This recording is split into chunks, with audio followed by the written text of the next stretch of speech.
morning and welcome. I call the meeting of Committee on Council to order.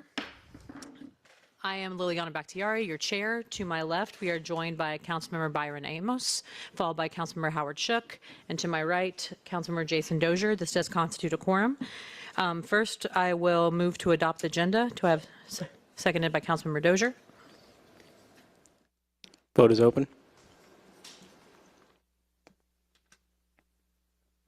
Vote is closed. 4 yeas, 0 nays. Moving on to the approval of the minutes, I will motion to adopt.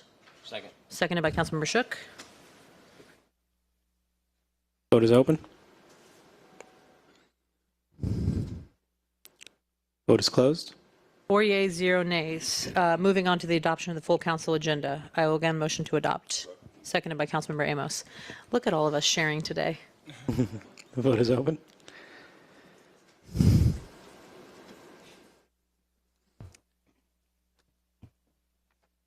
Vote is closed. 4 yeas, 0 nays.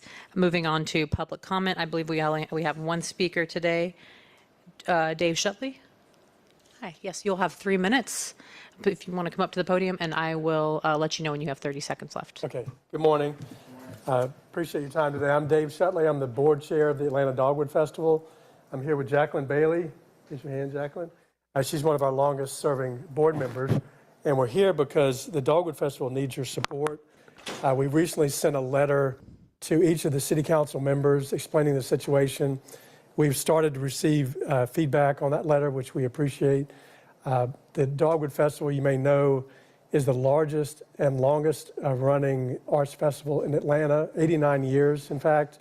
And we have over 100,000 visitors every April at the Dogwood Festival, and we have multiple generations. And we hear this every year where we talk to people that have come in and they say, well, I was here with my mother, with my grandmother.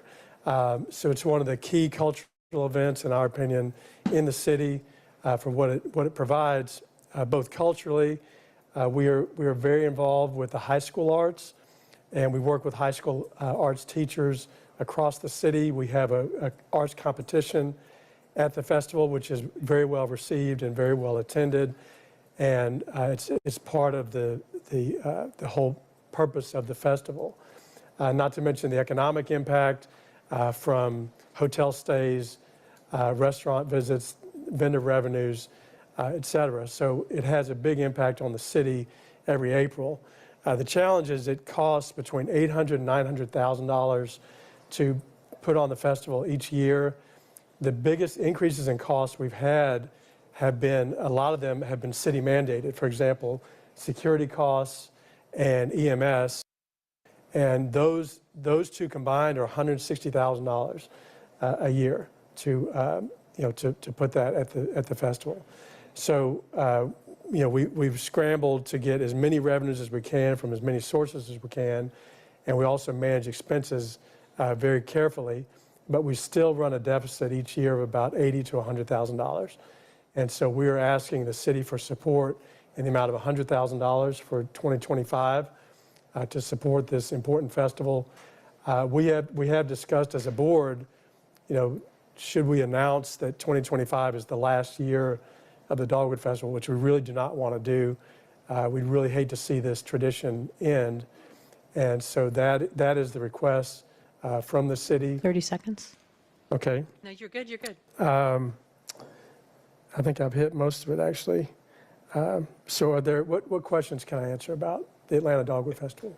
So we usually don't do Q&A during public comment, You don't? Okay. but this should be a relatively quick committee if you want to stay and answer questions after. But I also know that all of us, I know I've been in communication with, I want to say Brian Hill. Brian, right? He's our executive Yes, director. with Yeah. Brian, and so a few of us, and so I'm happy to circle back with you also after the meeting and discuss this further. Excellent. We will be here. Yeah. And Brian couldn't be here. He's been impacted by the hurricanes, unfortunately. So Well, then we'll keep him in our thoughts and prayers. thank you. Thank you so much. Thank you. And I've also been going to Dogwood Festival since I was like 19, so thank you guys. That does conclude public comment. Moving on to our legislative agenda. Mr. Overton, will you please sound off item number 1?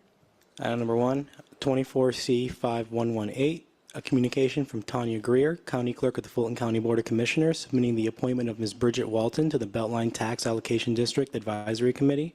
This appointment is for a term of 2 years. Thank you. This item was found favorable in CDHS, and I will go ahead and motion to approve. Seconded by Councilmember Shook. Let us please open that vote. Oh, and we have been joined by Councilmember Andrea Boone. The vote is open. Vote is closed. 5 yeas, 0 nays. This item is adopted. Moving on to communications. Sorry. Item number 2, 24R4193, a resolution by Committee on Council appointing Ms. Eileen D. Viong as the Atlanta City Council appointee to the Atlanta Beltline Design Review Committee as one of the appointees designated for a member of the public who is an architect licensed in the state of Georgia for a term of 2 years and for other purposes. Thank you. This item will be forwarded to Zoning Committee, so I'll go ahead and make that motion. Seconded by Councilmember Shook. Vote is open. Vote is closed. 5 yeas, 0 nays. Moving on to item number 3. Item number 3, 24R4194, a resolution by Committee on Council appointing Ms. Sarah McCauley as the Atlanta City Council appointee to the Atlanta Beltline Design Review Committee as the appointee designated for a member of the public who is an urban planner for a term of 2 years and for other purposes. Thank you. I'll motion to forward this to Zoning Committee as well. Seconded by Councilmember Shook. Vote is open. Vote is closed. That concludes our legislative agenda. 5 yeas, 0 nays. This item was adopted or forwarded to zoning. Yes, this does conclude our legislative agenda. Very quickly, colleagues, without objection, we will allow Mr. Brad Garvey from the Office of the Inspector General to address and present to this body for up to 25 minutes. So without objection, seeing none, Mr. Garvey, if you'd like to step up and speak to the committee. Thank you, committee members, and I do not plan to take the full allotted time, but thank you for that. I'm Brad Garvey with the Office of Inspector General. I'm the Deputy Inspector General of the Independent Procurement Review Division, and I'm here today to just communicate a...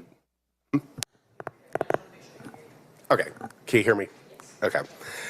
I'm here to communicate the contents of a letter the Inspector General Manigault sent on September 30th, requesting an extension of time of the special temporary task force to examine the policies, procedures of the Office of the Inspector General. As you probably recall, this came before this committee September 3rd with a 45-day timeline for the task force to render its final report, at which time it was to hold no fewer than 3 public meetings.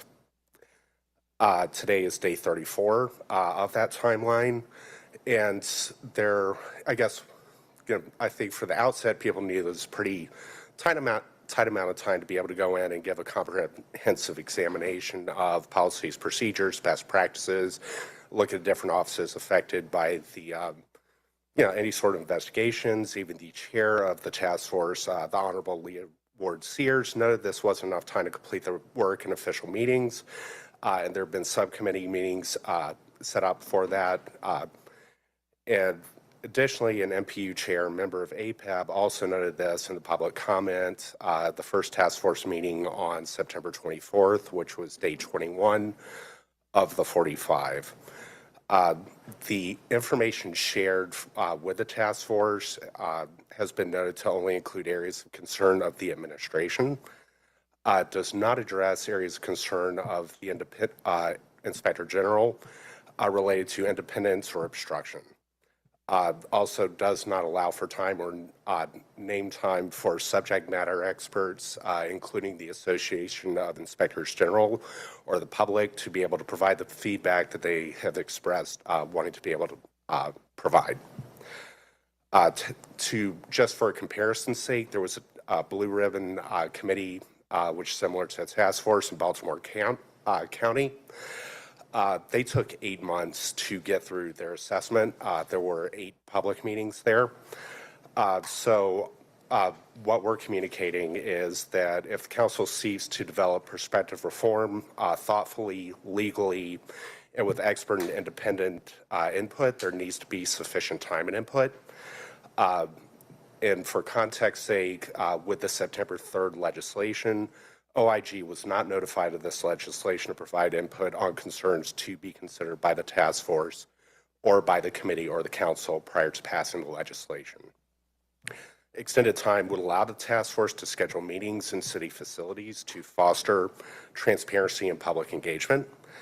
Currently, all the meetings that have occurred and are planned to occur, the next one is this afternoon at 3 p.m., are during work hours, and they conflict with council or standing council or committee meetings.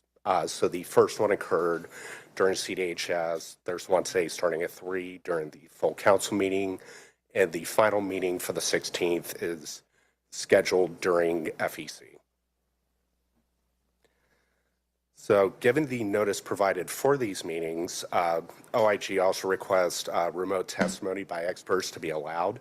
I believe we found out late last Thursday that input would be sought for the meeting occurring today, which if anybody has tried to book a flight or make plans, it's minimal time to try to fly somebody in from, Baltimore, Philadelphia, because I know at least those two inspectors general were involved in the first task force back in 2019.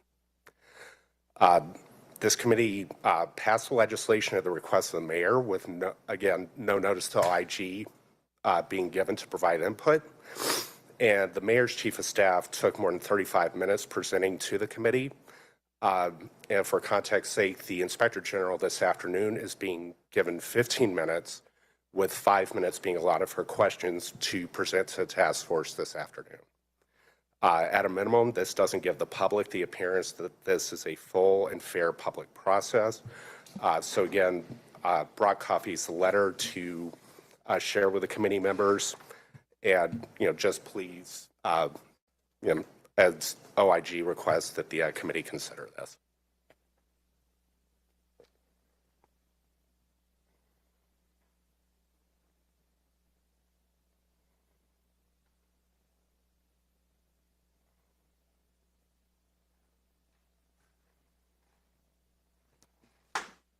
That concludes my remarks. Do committee members have any questions? I believe Councilmember Shook has a comment. Well, I have a comment. I'm acutely aware of when these meetings were scheduled, as I am on the task force and will not be able to make the meeting today for obvious reasons, nor will I be able to make the meeting as I'll be chairing the FEC meeting. So as a 23-year-old observer of task forces here, we all knew that this was not going to get done in 45 days, and it's not going to get done in 45 days. It's going to be up to the task force to determine, what a new horizon should look like in order to have the discussions you've mentioned. I will say, on the other hand, I think this needs to have a beginning, a middle, and an end. And I am not interested in spending 8 months on this. 8 months is not required for me to understand and to be able to help formulate and act on recommendations. But, it'll be up to a consensus of the task force as to stretching this out. But that's just, to me, that's just bowing to reality. So that's just my comment.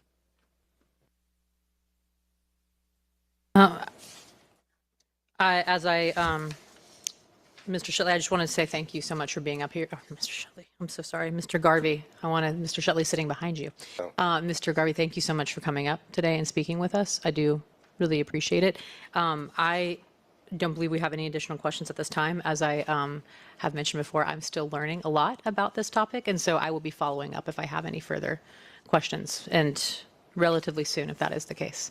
Okay. All right. Well, I'd like to thank the committee for their time. And yeah, if you have any questions, you know where to find us.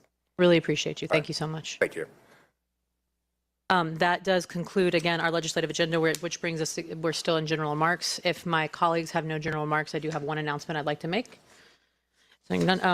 We do, as I've been reminding folks about our base appointments, I'm going to really stress right now, in partnership with the administration, again, we really desperately need to make sure that we do not lose our quorum for our appeals board for, I want to say, sewer. Water and sewer. Water and sewer, thank you. It is a Monday. and I am tired. Water and Sewer Appeals Board. So we want to make sure that we do not lose that quorum so that we do not get a backlog on people that are waiting to hear their cases. Mr. Overton and I will be coming by offices today to let folks know who has a vacancy. And after we get this filled, which I'm sure we will before the end of the month, I will continue to harass you about other base appointments. Thank you all so much. We are adjourned and see you at 1 p.m.